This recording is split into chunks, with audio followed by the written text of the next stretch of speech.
Hello. कैसे हो आप सभी लोग। करंट अफेयर सीरीज में आप सभी का हार्दिक स्वागत है। आज के करंट अफेयर्स हम पढ़ते हैं। करंट अफेयर्स का पहला सवाल है, वंदे मातरम की रचना किस उपन्यास के अंतर्गत की गई। करंट अफेयर्स का इसलिए है क्योंकि वंदे मातरम की रचना को 150 साल हो गए हैं और एक साल का प्रोग्राम चलेगा जिसमें वंदे मातरम के बारे में, या एक साल तक ऐसा प्रोग्राम चलेगा जिसमें मातरम के बारे में जागरूकता फैलाई जाएगी। वंदे मातरम के बारे में आप जानते हो, बंकिम चंद्र चटर्जी ने रचना की थी। उपन्यास कौन सा है वो आपको ध्यान में रखना है। चार ऑप्शन है आपके सामने, बंग दर्शन उपन्यास, आनंद मठ उपन्यास, देवी चौधुरानी उपन्यास, और चौथा है बांग्लादेश के अंतर्गत। तो इसका आंसर तो होगा आनंद मठ उपन्यास। इसका ये हुआ था कि बंकिम चंद्र चटर्जी है, उन्होंने कल के दिन 7 नवंबर 1875 को 1875 को बंग दर्शन एक पत्रिका थी, पत्रिका के अंतर्गत एक उपन्यास निकला था आनंद मठ। और आनंद मठ है उसका एक भाग माना जाता है जो वंदे मातरम के रूप में भारत में प्रचलित हुआ था। और ये फाइनल कृति है वो तो 1882 के आसपास सामने आई, पर 1875 के आसपास ये हुआ कि 7 नवंबर 1875 को ये उपन्यास प्रकाशित हुआ, और इस दिन को हम वंदे मातरम की रचना के रूप में मनाते हैं। और आज कल से ये हो गया कि एक साल के लिए ये पर्व के रूप में मनाया जाएगा। और इसके बारे में ये है कि नरेंद्र मोदी जी है, वो 150 साल पूरा होने के उपलक्ष्य में साल भर चलने वाले समारोह की शुरुआत की है। एक साल तक समारोह चलेगा। तो पहला सवाल ये है। अगला सवाल है, लखपति दीदी पहल योजना किस राज्य से संबंधित है। इलेक्शन के टाइम अपने जो पहले इलेक्शन हुए थे उस टाइम आप बार बार न्यूज में सुन रहे थे लखपति दीदी योजना, लखपति दीदी योजना। महिलाओं को ऐसे है कि इनोवेशंस के जरिए, इंडस्ट्री के जरिए अमीर बनाना, लखपति बनाना, उससे संबंधित थी। महिलाओं को आगे लानी थी, अलग अलग श्रेणियों में थी, पर मेन उद्देश्य यह था कि महिलाओं को इंडस्ट्री सेक्टर में सामने लाना। और ये योजना छत्तीसगढ़ राज्य से संबंधित थी। करंट अफेयर्स में इसलिए चर्चित है क्योंकि हमारे जो उपराष्ट्रपति है, वर्तमान उपराष्ट्रपति सीवी राधाकृष्णन साहब, वो छत्तीसगढ़ दौरे पे हैं। उन्होंने इस योजना की बहुत ज़्यादा तारीफ की है और ये बोला है कि इनोवेशंस में ये योजना भारत में सबसे महत्वपूर्ण योजनाओं में सामने आती है। तो आपको ये याद रखना हो सकता है करंट अफेयर्स का सवाल है, कहीं भी पूछ ले। एक अगला करंट अफेयर्स का सवाल है, समुद्री सुरक्षा संगोष्ठी, इसका तीसरा संस्करण कहाँ आयोजित हो रहा है। अभी 2-3 साल पहले ये समुद्री सुरक्षा है उसके बारे में सम्मेलन आयोजित हुए हैं कि भाई आप कोस्ट गार्ड देख रहे हो, बाद में नेवी देख रहे हो, पर ये हो सकता है कि समुद्री सुरक्षा में और अन्य घटक भी शामिल होते हैं। समुद्री सुरक्षा में बाकी पैरामीटर भी होते हैं, दूसरे देशों से समन्वय भी हो सकता है। आपकी जो बाउंड्री लाइन है, जो इंडियन कोस्ट गार्ड के अंतर्गत आती है, नेवी के आती है, वो कंफ्यूजन में ना हो, दूसरे देशों की सेनाओं के साथ समन्वय कैसे हो, उससे संबंधित संगोष्ठी या सम्मेलन का आयोजित किया गया था। इसका तीसरा संस्करण है वो गुरुग्राम में आयोजित किया जा रहा है। अभी वर्तमान में चल ही रहा है, अभी 4-5 दिन का प्रोग्राम चल रहा है, उसमें ये गुरुग्राम में भी समुद्री सुरक्षा संगोष्ठी का आयोजन हो रहा है। तो आपको याद रखना है ये। और इसमें कुछ प्रोग्राम लॉन्च किए गए हैं वो भी आपको याद रखना है। गुरुग्राम में IFC IOR द्वारा आयोजित 3 दिवसीय MISW 25 में 30 देशों के 57 प्रतिनिधियों ने हिस्सा लिया। तो इसको आयोजित करने वाली संस्था है IFC IOR। ये आपको याद रखना है, इंडियन नेवी और इंडियन कोस्ट गार्ड नहीं है, इंडियन फ्यूजन सेंटर बोला जाता है, IFC इंडियन फ्यूजन सेंटर। तो इंडियन फ्यूजन सेंटर द्वारा आयोजित किया जाता है, तो ये आपको याद रखना है। हाल ही में सर्वेक्षण पोतों की श्रृंखला में कौन सा भारी युद्ध, पौधों की नहीं, पोतों की श्रृंखला में जो सर्वे करने वाले पोत होते हैं उसकी श्रेणी में एक नया पोत लॉन्च किया गया है भारत में, जिसका युद्ध पोत का नाम है इक्सक। इक्सक का अर्थ होता है संस्कृत शब्द है इक्सक, उसका अर्थ है मार्गदर्शक। तो अभी हाल ही में ये युद्ध पोत है, सर्वे करेगा इंडिया की जो बाउंड्री है, समुद्री बाउंड्री है, उसके जो हिंद महासागर हो गया, अरब सागर हो गया, वहाँ पे सर्वे करेगा कि सैटेलाइट निगरानी कैसे की जाए, आसपास के खनिजों की निगरानी कैसे की जाए, इंडियन नेवी के कार्यों को कैसे निगरानी की जाए, उन चीज़ों के बारे में भी ये ध्यान रखेगा। और ये बताएगा कि किस तरीके से सर्वे को आयोजित किया जा सकता है। तो इस पर आपको ध्यान रखना है। नई श्रेणी है, इसमें SVR श्रेणी का शायद तीसरा, SVR बोलते हैं जिस श्रेणी को, उसका तीसरा युद्धपोत है। और इस युद्धपोत का नाम है, भारी युद्धपोत का नाम है युद्धपोत इक्सक, जो मार्गदर्शन करता है, सर्वेक्षण करता है।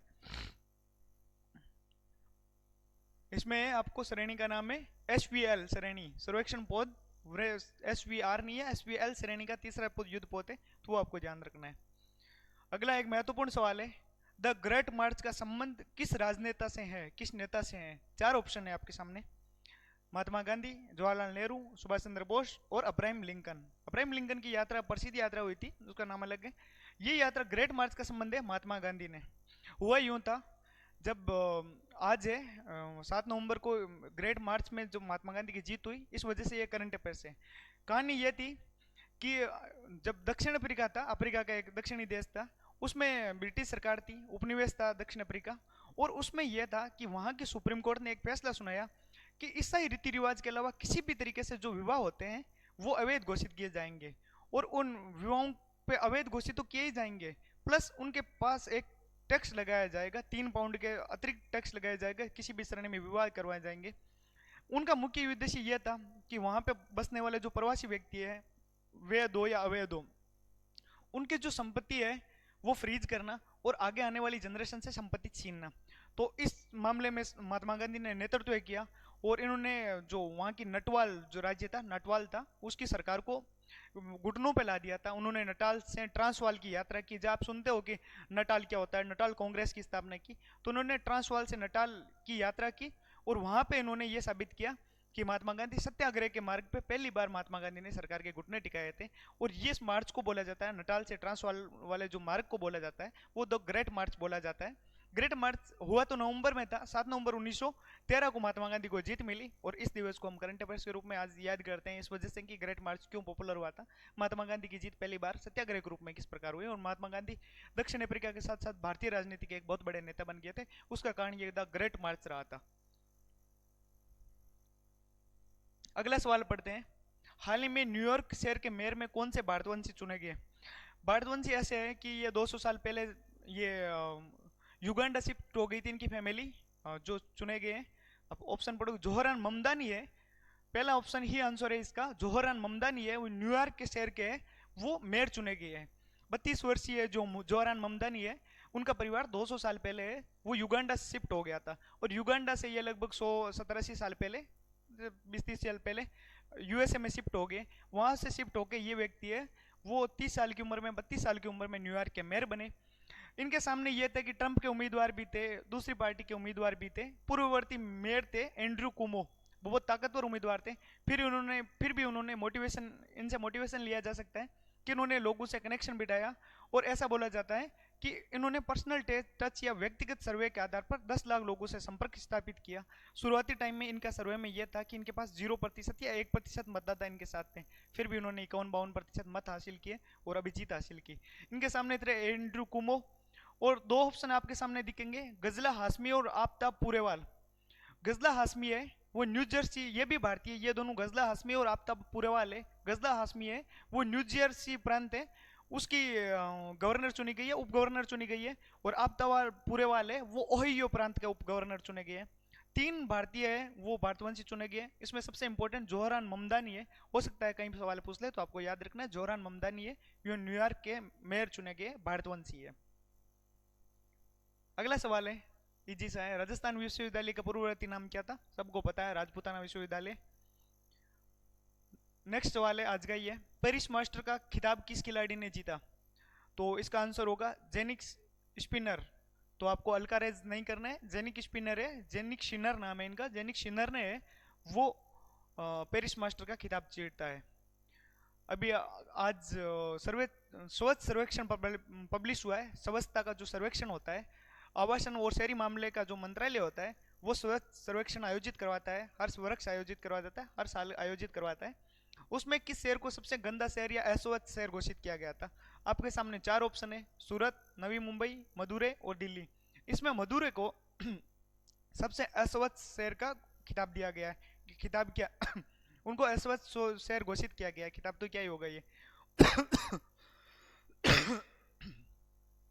सूरत, नवी मुंबई और दिल्ली को है वो सब, सूरत, नवी मुंबई को है वो सबसे साफ सुथरे शहरों में शामिल किया गया है। इसके साथ इंदौर है वो टॉप 3 है, वो तीनों शहर सबसे स्वच्छ शहरों में शामिल किए गए। दिल्ली का कोई स्थान नहीं है उसमें गंदे शहरों में शामिल किया गया है। तो आपको याद रखना है, साफ सुथरे शहरों में है वो सूरत, नवी मुंबई और इंदौर को शामिल किया गया है। सबसे गंदे शहर के रूप में मदुरै को, जो तमिलनाडु का शहर है, उसको शामिल किया गया है।